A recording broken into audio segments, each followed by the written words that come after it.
What's up, and welcome back to another episode of Vintage Game Finder. Me's Mazzo07, of course. Good to have you back. It's good to be back.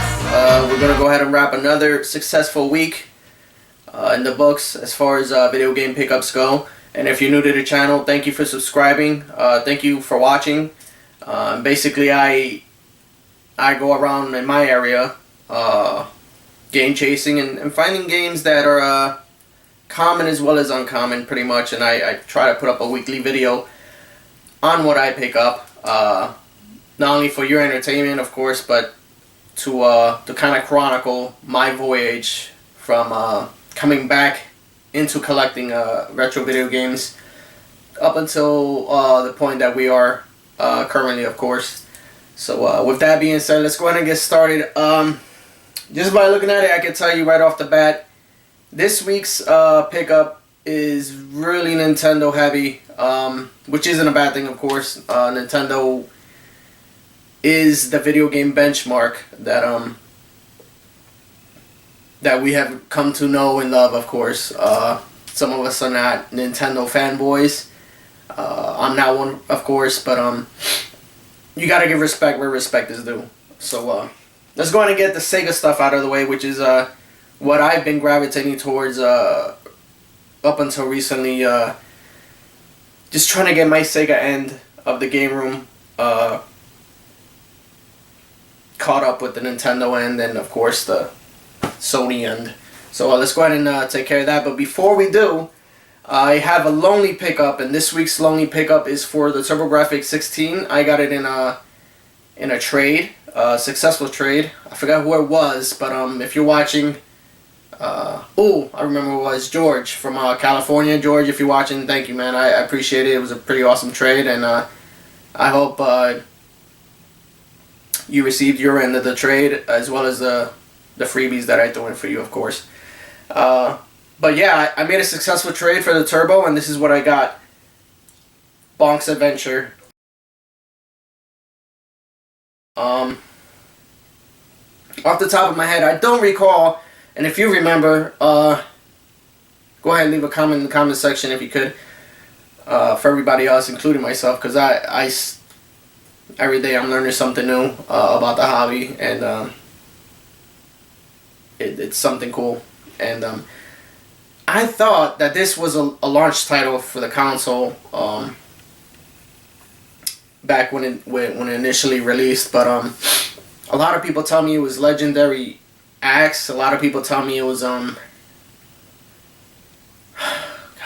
that game escapes me the name of it, but the one where at the end of the level he turns into a robot and goes to another world. I forget what it's called, but like I said, if you know any general info about the Turbo and would like to share with everybody else, including myself, because I just picked up a brain fart at the moment, go ahead and do so. But yeah, if you have a Turbo, even if you want to emulate for the Turbo, this is a must-have title. I played it as soon as I got it, and I was really entertained. And I even still remember the commercials for this game when they come out, and I just remember the initial feeling that I felt was, it looks pretty badass, and I wish I had it on my Genesis, but you know, it didn't work out that way. So pretty good trade, and I'm happy I have it, and I'm happy to add it to my Turbo collection. Yeah, this was a game that, I mean, if you're collecting for Sega and you don't have it, that you're consider yourself in the minority, because a lot of people have this game, but the price is right. In this instance for me, so I picked it up anyways. I'm gonna take out the original cover art, store it, and reuse this case for a game that's loose that I could go ahead and reprint a label for if I wanted to, and it will go on here. So like I said, if you have the game and you find the same game that you have already in the wild and it's at a great price, don't just look at the game, think of the case, and remind yourself that these are still being remanufactured, but they're not up to Sega specs as far as quality may go. So you want to go ahead and revert to the original if you can, and if the price is right. Alright, 3 more loose titles that I picked up for the Sega Genesis, where I'm probably going to use one of those cases that I picked up on the side. Comix Zone.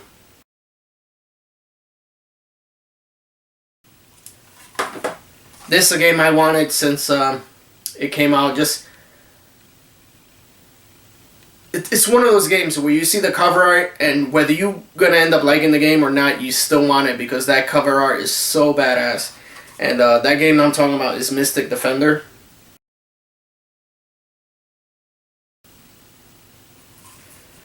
So I did get to play a little bit of it, so just to get a feel for it, and I do enjoy it. I kind of like it. And next was a sequel for a game that I used to love playing in arcades, and I'm happy to have the first one and now the second one for my Sega Genesis end of the library, and that's King of Monsters 2 from Takara. Really fun game. If you haven't gotten to play it, there's a compilation disc. I think it's a SNK compilation disc, if I'm not mistaken. And it's on the Nintendo Wii. That game is featured there as well as the original. And it's a perfect arcade port. So if you see one of those compilation discs for the Nintendo Wii, it's probably going to be in there, and you should check it out. It's a pretty good game. Especially if you're playing with friends. You're going to want to do that. And last but not least, we'll round out the Sega end of the pickup for this week with my Dreamcast pickups. Another one that I have already, but I will find a happy home for a beginner collector for this Dreamcast console, and that's NFL 2K1. A trade that I had done locally with a little group called Southwest Florida Gamers, and one of the members being Pat. Pat, if you're watching, thanks for watching, and thanks for the awesome trade. I was able to pick up a completely sealed copy of Evolution, The World of Sacred Device. Pretty much an RPG, but I do like the art style. It reminds me of Chrono Trigger for some reason. I don't know if the guy that drew for Chrono Trigger drew for this particular game, but it looks fantastic, and I'm hoping I can find a loose copy because I'm kind of conflicted when it comes to sealed games. I want to keep it sealed as much as I can, just so if anybody does come and visit the game room, they can see what a sealed copy of a game for that console looked like during that time. But sometimes I get the urge, guys. I gotta be honest. I get the urge where I just want to take this completely apart, pop it in, and play it. But I'm gonna right now, as of this moment, I'm gonna be patient. I'm gonna wait, and hopefully I can find another copy in the wild that's already loose. And last but not least, this game, ever since the Kickstarter went out and it got funded almost overnight, the price has trended up substantially, which was bittersweet for me because, you know, I already have my copy, but I'm on the fence whether I'm going to ask for what's currently valued or not, or just revert to what it was valued before the sensational prices started being applied to that particular game. And the game I'm talking about, of course, is Shenmue for the Sega Dreamcast. And I have it complete down to the passport. This is about the third time I found this game in the wild, and luckily I was able to find this before. It was about 3 days before the funding was completely done, and the third installment was actually confirmed for release. So very happy to find it, and I'll be even happier when I can find it at home eventually as well. So, okay, moving on, we have come to the Nintendo side of the pickup, and like I said before in the beginning, it's pretty heavy. I was very lucky to pick up a lot of titles that I did not have in the Nintendo end of my collection currently, and it's a pretty awesome feeling when I picked them up, especially for the prices that I did pick them up for, which are top secret. But yeah, let's go ahead and get started. We'll go ahead and get started with the NES stuff. I have pretty good luck when I find these NES rental cases. For those of you that are a little too young, these were available at your local, how can I say it? VHS/DVD rental stores like Blockbuster or Hollywood Video. And these will be given to you with the game, of course, and the promise that you would return it, of course. But yeah, I picked those up, and pretty nice trade bait for collectors that do want that particular piece of history in their collection. I just wish I had found some for the Genesis, which I know eventually I'll come across some of them, because I do remember the Blockbuster cases for those Genesis games, but so far it's been all Nintendo, which isn't a bad thing. Alright, next, in no particular order, I was able to pick up Castle of Dragon. This game, I remember, the cover is so nice. I can't believe it. But I remember having this game as a kid. It was given to me for, I think it was about my 8th or 7th birthday. And I remember enjoying playing it. I want to say it's a side scroller, but I'm not too sure at this point because I haven't popped it in and played it yet. But this is one of those games I automatically got a flashback on as soon as I saw it, so I had to pick it up. And thankfully it was at a good price. Alright, next, a game that has to be a staple in any NES collection, in my opinion. That's Excitebike. Customizable tracks.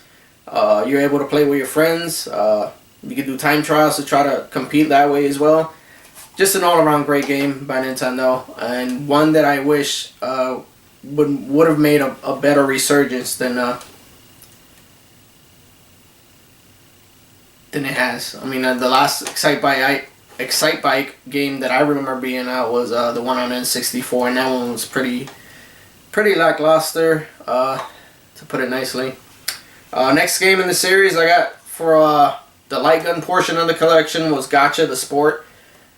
This is based off of a really corny movie in the 80s. I remember watching it a couple times, but after that I made it a priority to forget about it, so it couldn't have been that good. But yeah, for those of you who still have CRT TVs, this is a game you probably want to add to your light gun collection. I have one, a CRT TV, but I don't have it hooked up yet, but I will eventually. So this will be one of those games that I'll definitely go ahead and pop in and give a shot. Pun intended. Next, this one I don't remember. And that's the really cool part that I like, that has me intrigued about the NES. And of course the Super Nintendo and even the GameCube, and now the Wii, of course. I mean, pretty much on any Nintendo console, the library is so vast that you're going to find games that you never knew even existed. And that to me is pretty awesome. This game is called Mac-Max. I want to say I'm saying it right. But yeah, Mac-Max. I have no idea what the game's about, so I'm pretty excited to pick it up and pretty excited to go ahead and play it eventually. Next, I love Data East. Not as much as Capcom or SNK, but I think it has its place in history, and especially when it comes to video games. So any Data East title that I see, I try to make a beeline for, of course. And that this particular title that I was able to pick up from Data East is Tag Team Wrestling. Just your run-of-the-mill wrestling game, which during the 80s, wrestling blew up big time, thanks to WWF, of course, and WCW, Hulk Hogan and Ric Flair and Sting and the Legion of Doom, all those guys. They made games like this blow up and very popular, so I'm very happy to pick it up, especially in the condition it's in. And last but not least, the last NES pickup is Pinbots. You need a pinball game for any console you have. That's my opinion, of course, and one I think that's pretty valid. You really need games like this in every console that you have. Just for the simple fact that pinball is fun, and without pinball, I think video games in general wouldn't be where they are today. Because alright, I was able to pick up one game for the Super Nintendo, one that is not complete, unfortunately, because it needed the mouse, and that game I'm referring to is Mario Paint, of course, for the Super Nintendo. I just picked it up because it was a really good price, and the label was in really good shape. I give it about a solid 7 out of 10 as far as label goes. There's a little bit of appeal there. If you can see a little bit of appeal on the sticker there, but that's nothing a little bit of Gorilla Glue won't be able to fix. I was really happy for what I picked up on the GameCube end. So I'll go ahead and show you, but before I do, an accessory that I was thinking I was not gonna be able to find complete, let alone complete in one day in 2 different spots, and that I think the retro gods really shined at me on this particular day, because I was able to find both of the accessories in 2 different places on the same day, which is pretty awesome. I kind of actually should have played the lottery too, because I probably would have won it. But what I'm referring to is the Game Boy player for the Nintendo GameCube, and this is one that I found at a retro video game store that a good buddy of mine runs. Luckily, he had this in his inventory, and he gave me a really awesome price on it. So if you're watching, bro, thank you, I appreciate it. And before I even picked this up, I was able to find this piece. Without this piece wouldn't work. So a lot of times when people find these a lot, and you know, you really can't do much with them, because without the disc you're not able to play it, and a lot of people forget about that, myself included. So when I was able to find it all in the same day, it was just an awesome feeling. So my words to you are never give up. Keep finding, keep looking, keep hunting, because you're gonna find it eventually. And this is proof of that right here. I'm really happy I'm able to play my Game Boy games now. And as far as the GameCube games go, I was able to pick up another copy of Mario Kart Double Dash, which I will find a happy home for eventually. And a couple RPGs that are really sought after for the console. This one is from Namco, Tales of Symphonia. And last but not least, Fire Emblem Path of Radiance. And that one is not complete. It's missing the manual, but the game is there, and the case and the cover are minty fresh. So I will find happy homes for those as well. Okay, last but not least, we're going to round third base and finish up the video with what I picked up for the Wii. A couple of titles that I already have that I'm going to find a happy home for, of course, and some that I didn't have in the collection that are finally here. So let's go ahead and wrap this fucker up. I was able to pick up Link's Crossbow Training,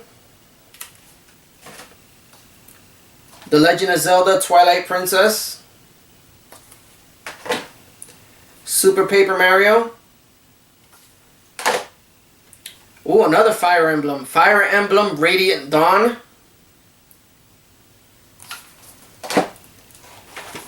And this one's called Spectrobes Origins, not Origins.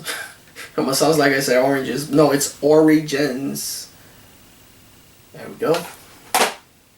This one I was happy to find. This one I found at